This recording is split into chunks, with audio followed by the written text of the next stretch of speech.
नमस्कार दोस्तों, मैं सरबजीत सिंह, पत्रकार, जीपी टाइम न्यूज से और एक समाज सेवक। ज्यादा न कहते हुए मैं यहीं से बात स्टार्ट करना चाहूंगा कि दोस्तों, आज जैसे दिल्ली राजधानी, जहां पर कानून के खुलेआम आपने देखा होगा कि उल्लंघन इतनी बेखौफ होकर उड़ते हैं जिस चीज की कोई सीमा नहीं है। लेकिन एक बात सोचने वाली भी आती है और लोगों के मन में कई तरह के विचार आते हैं कि अगर कानून, रूल, रेगुलेशन होने के बावजूद भी अगर खुलेआम ऐसे उल्लंघन होते रहे, भ्रष्टाचार बढ़ता हुआ, कोई भी चार आदमी आके किसी को मार देते हैं और उसके बाद फिर एफआईआर दर्ज करने में इतना टाइम लगता है, कानून को बुलाया जाता है, मदद मांगी जाती है और कोर्ट के अंदर चक्कर लगाए जाते हैं, तो आप बताओ उसके बावजूद भी अगर सजा नहीं मिलती, इंसाफ नहीं मिलता, तो क्या इंसान की जिंदगी सेफ है या नहीं? ये मैं नहीं, एक आम पब्लिक के विचार, एक फीलिंग बता रहा हूँ।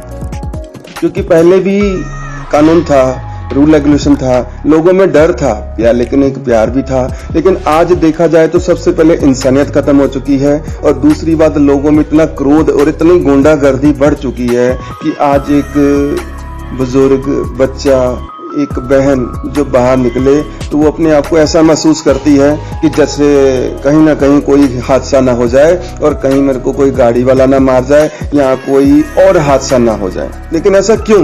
ऐसा वातावरण क्यों बना हुआ है? क्या कानून की ब्रेक लूज है या कानून है ही नहीं, या कानून का शिकंजा जो है वो टाइट नहीं है? जब तक इस देश में कठोर कानून नहीं होगा, 1 घंटे के अंदर एफआईआर हो, 1 महीने के अंदर जांच पूरी हो और 1 साल के अंदर फांसी पे लटका दिया जाए दरिंदों को, जब तक ये कानून नहीं बनेगा, पुलिस चार्टर, जुडिशियल चार्टर नहीं लागू होगा, तब तक रोज एक मोहम्मद साहिल किसी एक साक्षी को मारता रहेगा। इसलिए मैं बार बार कहता हूं, तू मैं करने, निंदा करने, आरोप प्रत्यारोप करने, कैंडल मार्च करने, ट्विटर ट्रेंडिंग करने, फेसबुक पे लिखने, फांसी की मांग करने से फांसी नहीं होगी। फांसी देने के लिए तो कानून बनाना पड़ेगा। नार्को पॉलीग्राफ ब्रेन मैपिंग कानून बनाना पड़ेगा। अब उससे पुलिस पूछताछ कर रही, चलती रहेगी पूछताछ, गवाहों के बयान होते रहेंगे, इधर जीरा होगी, उधर जीरा होगी, यही चलेगा। फांसी नहीं होगी। आज तक फांसी हुई किसको? कमलेश तिवारी के हत्यारों को फांसी हो गई क्या? बादल के हत्यारों को फांसी हो गई क्या? डॉक्टर नारंग के हत्यारों को फांसी हो गई? हिना तलरेजा के हत्यारों को फांसी हो गई? अंकित सक्सेना के हत्यारों को फांसी हो गई? कितने हत्यारों को फांसी हुई? इसके बावजूद फांसी मांग करते रहते। अरे भैया, फांसी की मांग करने से फांसी होनी होती तो अब तक 1000-2000 को फांसी हो गई होती, किसी को नहीं हुई। और कोई ऐसा दिन नहीं गुजरता जब भारत में कहीं न कहीं एक जगह किसी न किसी साक्षी को या तो लफ्ज़हात में नहीं फंसा लिया जाता, और नहीं अगर फंसती है तो मार नहीं दिया जाता। देखते देखते अफगानिस्तान में खत्म हो गए, पाकिस्तान में खत्म हो गए, बांग्लादेश में खत्म हो गए, हिंदुस्तान के 9 राज्यों में खत्म हो गए। भारत के 200 जिलों से पलायन हो रहा है। इसके बावजूद भी अभी जो काम होना चाहिए उसकी मांग करते ही नहीं। टीवी में डिबेट होती है लेकिन जिहाद का समाधान क्या, उस पर चर्चा नहीं होती। पुलिस रिफॉर्म, जुडिशियल रिफॉर्म करना पड़ेगा जिहाद को रोकना है तो। ये जो विशेष कानून, विशेष दर्जा, विशेष योजना, विशेष जो स्पेशल स्टेटस है, इसको खत्म करना पड़ेगा। ये अल्पसंख्यक बहुसंख्यक का कॉन्सेप्ट खत्म करना पड़ेगा, माइनॉरिटी मेजॉरिटी का कॉन्सेप्ट खत्म करना पड़ेगा।